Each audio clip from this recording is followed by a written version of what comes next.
দেশে যে যেখানে আছেন আশা করি ভালো আছেন। আজকে আমরা এখন ব্রেন লাইফ হসপিটালে আমরা আছি।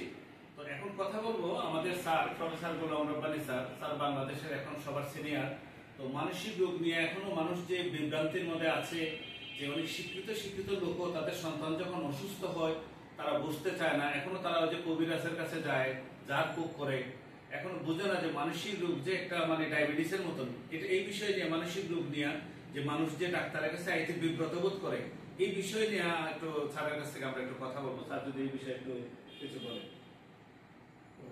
আসলে স্বাস্থ্যের যে সংজ্ঞা সেটা হচ্ছে স্বাস্থ্য হচ্ছে শারীরিক, মানসিক এবং সামাজিক একটি বিষয়, যেখান থেকে আসলে রোগ তথ্য সম্বন্ধে আমরা ধারণা নিতে পারি।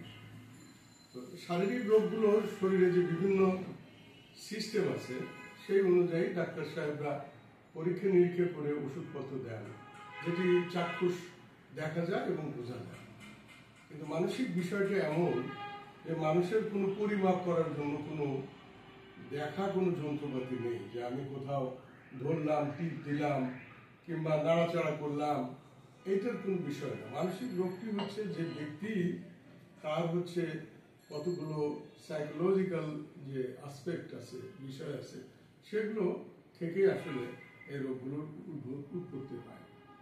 শরীরের সঙ্গে মনের একটি যোগসূত্র আছে, কারণ শরীর বলতে আমরা ব্রেন, যেটা আমাদের মস্তিষ্ক, এটি মাথার খুলির ভিতরে থাকে, ওই রকম দেহের যে অন্যান্য অঙ্গ প্রত্যঙ্গগুলো আছে, যেমন আমাদের যে চেস্ট বা বুকের খাঁচা, তার মধ্যে আমাদের শ্বাস প্রশ্বাস যে শ্বাসতন্ত্র বা ফুসফুস, এবং তার মধ্যে হৃৎপিণ্ড থাকে, এবং তার নিচে একটি পর্দার দ্বারা আমাদের এই যে বক্ষ এবং অ্যাবডোমিনাল ক্যাভিটি সেটি ভাগ করা থাকে।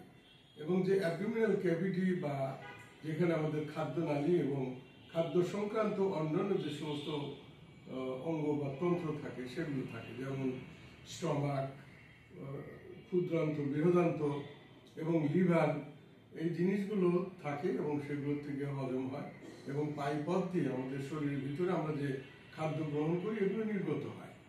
এবং এই সমস্ত জায়গাতে রোগ হলে রোগের যে লক্ষণগুলো আছে, যেমন রোগীও বলতে স্বাচ্ছন্দ্য বোধ করে এবং ডাক্তার সাহেবরা শুনে এবং শরীরের বিভিন্ন অঙ্গ প্রত্যঙ্গের মাধ্যমে পরীক্ষা করে এবং কিছু ল্যাবরেটরি ইনভেস্টিগেশন আছে, সেগুলোর মাধ্যমে রোগ শনাক্ত করে। কিন্তু স্যার আরেকটা বিষয় আছে যে অনেক মানসিক রোগগুলোর অনেকগুলো ক্যাটাগরি আছে।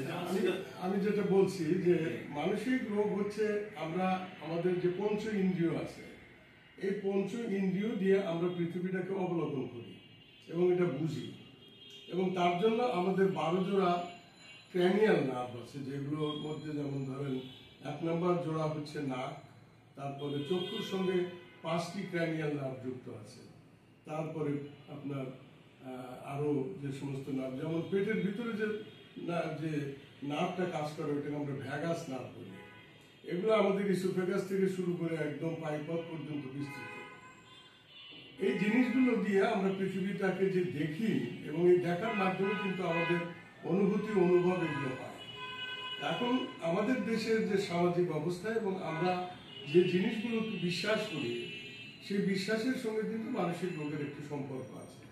কারণ যে জিনিস দেখা যায় না সে সম্বন্ধে কিন্তু নানান ধরনের মানুষ অলিক ধারণা করে থাকে। যেমন মনে করে যে এটি কোনো উপরি ভাব, কোনো জিন, ভূতের আসর, এবং এগুলো কিন্তু যুগ যুগ ধরে মানুষ আমাদের সমাজে বিশ্বাস করে আসে।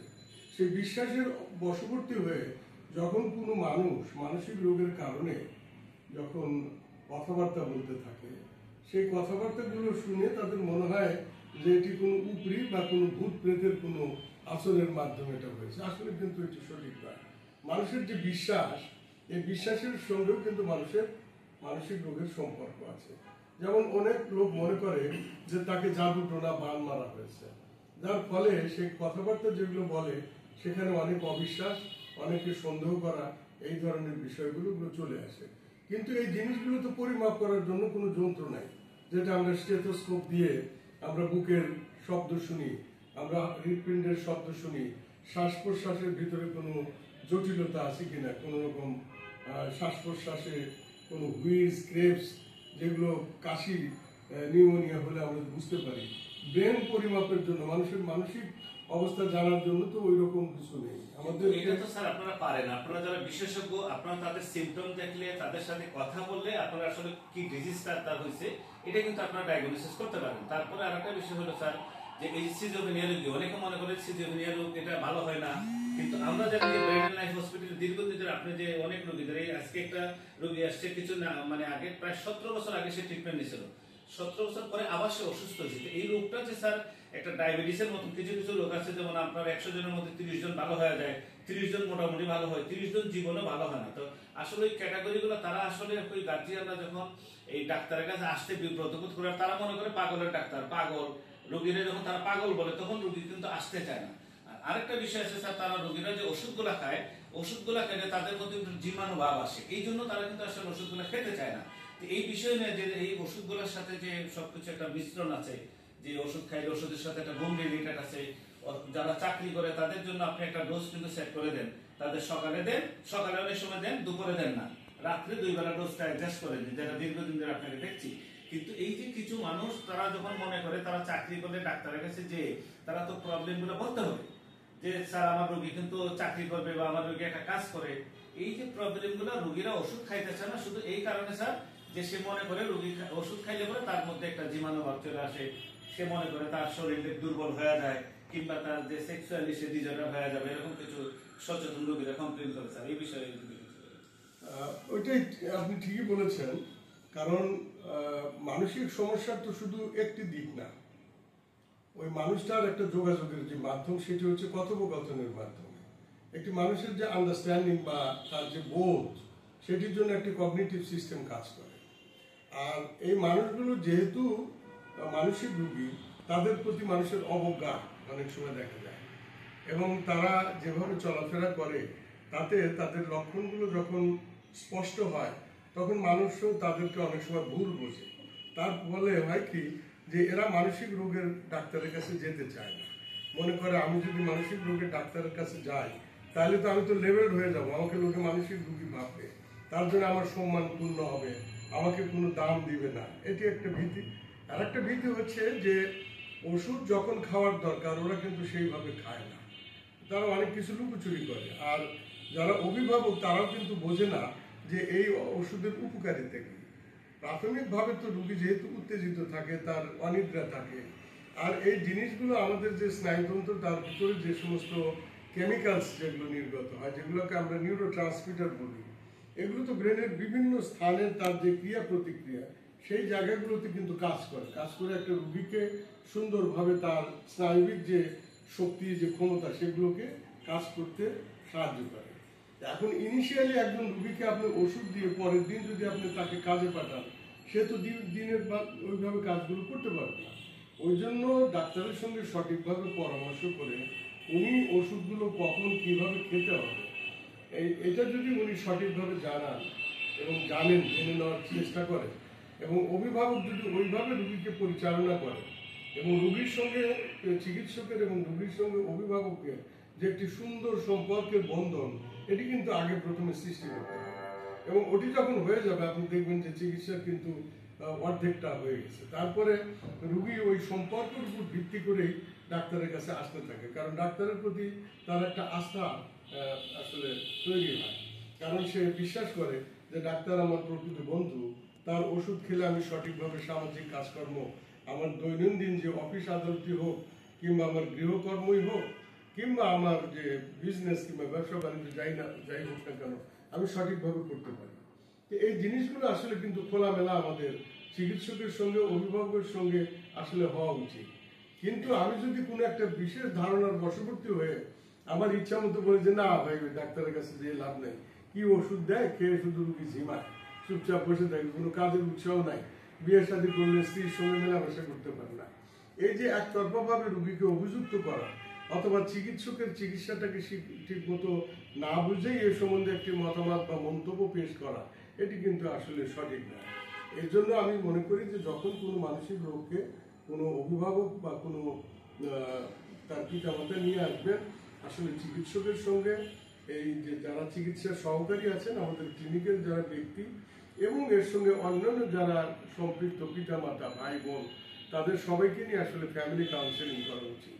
তাহলে জিনিসগুলো রোগ সম্বন্ধে একটা স্পষ্ট ধারণা হবে, যে কেন একজন মানুষ বারবার রোগাক্রান্ত হচ্ছে, সে কি ওষুধটা খাওয়া ছেড়ে দিল, অথবা ওষুধ খাওয়ানোর মধ্যে কোনো ভুলভ্রান্তি হলো, অথবা তার এই ওষুধ সম্বন্ধে কোনো বৈরী মনোভাব আছে কিনা।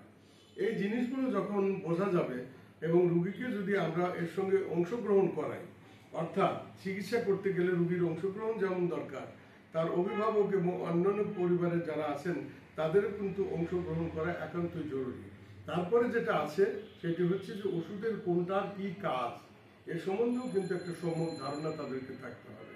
তাহলে এই যে ভুল বোঝাবুঝি, এই ভুল বোঝাবুঝির কারণে যে ওষুধ সম্বন্ধে মানুষের বিতচোদ্ধা এবং সঠিকভাবে ওষুধ না খাওয়ানো, তার ফলে যে ট্রিটমেন্ট ফেইলিওর, আমরা বলি যে ভাই অনেক ডাক্তার তো গেলাম, স্যার এই যে ওষুধ দিলেন এটা তো আরো অনেক ডাক্তার দিয়েছে, কিন্তু খেয়ে তো কোনো কাজ হয় না। এখানে বিষয়টা হচ্ছে এই সমন্বয় সাধন। এই সমন্বয় সাধনের জন্য যেমন চিকিৎসকের অংশগ্রহণ দরকার, যারা ক্লিনিকের ব্যক্তি যারা আছেন চিকিৎসার সঙ্গে জড়িত তাদের সম্পৃক্ততা দরকার, পিতামাতা যারা সন্তানকে লালন পালন করেন কিংবা দেখভাল করেন তাদেরও সম্পৃক্ততা খুব একান্তভাবে জরুরি।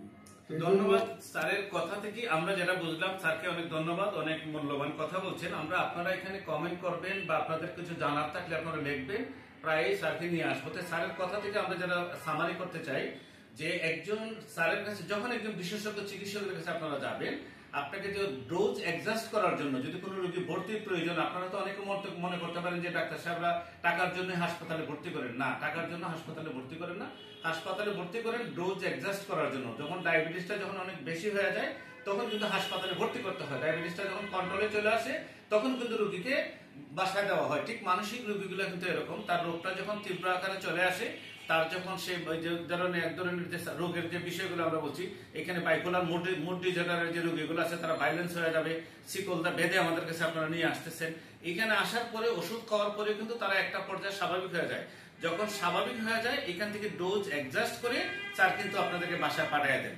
যে রোগী বাসায় যায় ওষুধ খাবে সেই রোগী কিন্তু হাসপাতালে ভর্তি করা হয় না। তো আপনাদেরকে বলবো মানসিক রোগীকে অবহেলা না করে সুচিকিৎসার মাধ্যমে বিশেষজ্ঞ চিকিৎসক ফার্স্টে হলো এক স্যারের কথা থেকে এখানে যেটা বুঝলাম যে স্যার শুধু ট্রিটমেন্টই দেন না, স্যার কিন্তু কাউন্সিলিংও করেন। যে কাউন্সিলিংটা এরকম হলো যে আপনার পেশেন্টকে নিয়ে যদি ওষুধ খেতে চায় না, এই বিষয় নিয়ে আমরা যেটা দেখছি বাংলাদেশের মধ্যে প্রফেসর গুলম রাব্বানী স্যার উনি যেভাবে একজন রোগীকে সময় দেন বা একজন গার্জিয়ানকে সময় দেন সুন্দর করে তার খোঁজ খবর নেওয়া, এটা আমাদের বাংলাদেশে খুব অভাব রয়েছে। যারা বাংলাদেশ থেকে চিকিৎসার জন্য দেশের বাইরে চলে যান, আমি বলবো যে না, ব্রেন এন্ড লাইফ হসপিটাল আপনারা আসেন। এখান থেকে আমরা কিন্তু এই কাউন্সিলিং এর জন্য বা আমরা পরামর্শের জন্য কোনো পেমেন্ট নিয়ে থাকি না। আমরা আসলে পরে একজন বিশেষজ্ঞ চিকিৎসকের কাছে আমরা পাঠাই, আর যদি ভর্তির প্রয়োজন হয় তখন আমরা তাকে ভর্তি করি।